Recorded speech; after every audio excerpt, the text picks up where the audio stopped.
Today, I'm going to show you two ways to build a brand new $600 gaming PC. The first one is for those of you that want pure performance, and the other one is for those of you that want to spend a little bit more money on aesthetics. Let's get into it.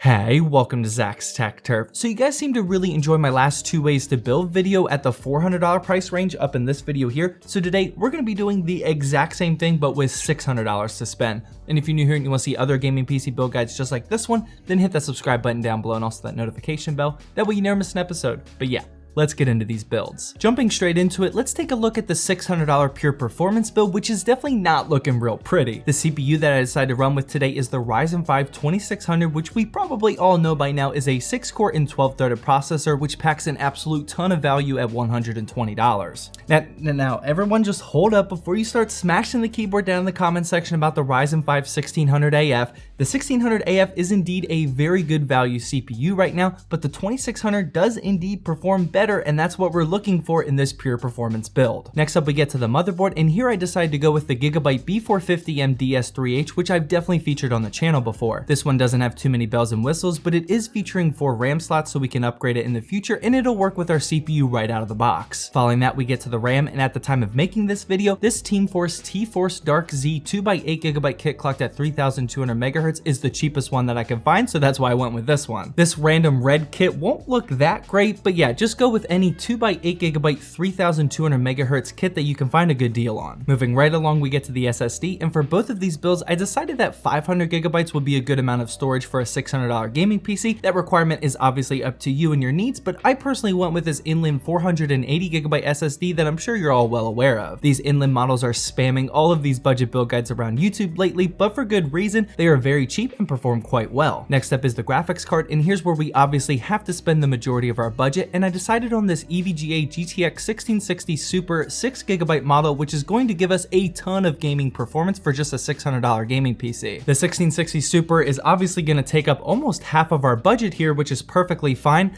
There's really no other graphics card that I would consider at this like $230 price range, but yeah, feel free to go with any 1660 Super that you find a good deal on though. Moving on to the case, here's where things get a bit different than my normal build guides. I went with this Cooler Master Masterbox E300L mini tower that I've never featured on the channel before. It's rocking enough room for pretty much any size GPU, which is a huge plus, but it also has non-painted internals, which I'm not a fan of, but since there's no tempered glass side panels, that really doesn't matter too much. Now here's where I typically recommend the Deepcool Matrix 30, which you can find for around $30, and that has a ton of great value at that price point, but that's actually not in stock anymore at the time of making this video, so I decided to try something new for this video. You may indeed find a better option at this price, or maybe you don't have a super strict $600 budget like I do, so just find any case around this $30 to $40 range that you're comfortable with. Finally, our last component for our power build is the power supply, and to probably no one's surprise, I went with the EVGA 500 watt 80 plus unit, which you can almost always find for $35 on either Amazon or Newegg. It's rocking ketchup and mustard cables, which are pretty ugly, but you won't even see that with our case selection, and since this is a pure performance build, it doesn't really matter. With all that being said, here's what the parts list for this $600 pure performance power build is looking like, and at the time of making this video, everything will cost you around $610. I did not include some small shipping charges because that'll change depending on where you live, FYI. And now it's time for the beauty build, which out of the two is my personal favorite, as you can probably expect. So just know going into this that we are going to spend a little bit money on aesthetics and not get as much performance, but this thing is still going to perform pretty well. Starting with the CPU, I'm actually going with the exact same Ryzen 5 2600 because at its super low price of $120, it's kind of hard to put any other CPU in a $600 build guide right now. Where things get a bit different are the motherboard. This is the ASRock B450M Pro 4, which at $75 only costs a bit more than the Gigabyte model from our power build, but this one will fit our all gunmetal black and gray theme perfectly, and even the VRM heat sinks are decent on this one. Next up is the RAM, and this is the Patriot Viper Steel 16GB kit, which is also clocked at 3200 MHz, and these things look absolutely beautiful if you're going with our all black and gray design. Speaking of which, for storage, I chose this Kingston A400 480GB kit, which only costs $53. I think you're starting to see that the theme of our beauty build actually doesn't include any RGBs this time, which I'm pretty excited about. It's just a super clean and minimal all gunmetal black and gray design, and I think it's gonna look pretty baller. Sticking with that theme, the graphics card that I chose is the EVGA GTX 1650 Super 4GB model. This isn't as powerful as our 1660 Super in the power build, so here's where you'll really see the difference in performance, but this one is also rocking a nice gunmetal design and even has a sick backplate to go along with it. For the GPU, here we're saving $70 compared to the GPU from the power build, but that'll give us more money to play with on aesthetic parts that I'm about to talk about. The case I chose is this Cooler Master Masterbox Q300L. This one does indeed come with RGB fans if you can't stand a non-RGB build, but I personally think that with its outside gray color scheme, if you leave the RGB fans off or switch them out for even just black fans, I think the system will look pretty awesome. Rounding out this parts list, we have the PSU. I went with the exact same ketchup and mustard EVGA 500 watt unit, but I also included an easy DIY sleeved cable extension kit for $30, so you'll actually only see these black, gray, and white cables when looking through the side panel. I think adding sleeved cables to our build will really tie this entire color scheme together and making this build look really nice, especially just for a $600 system. Speaking of which, here's what the entire parts list is looking like, and at the time of making this video, you can buy everything for around $593 before paying for shipping. And just as a quick disclaimer, which I should probably include in all of my future build guides,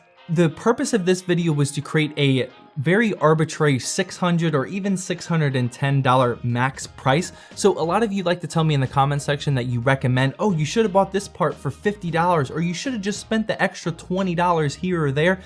A lot of those are really good suggestions, but for the entertainment purposes of just this video, I did not want to go above $600 or like $610. Well, that wraps up my 2 ways to build a $600 gaming PC. As always, drop a comment down below about what you thought of either of these builds or what you would personally do to change them. After that, feel free to head on over to one of these 2 videos if you haven't seen them yet, and definitely hit that subscribe button, because coming up next, I'm actually moving really soon and I don't know what video is coming up, but either way, you don't want to miss that video.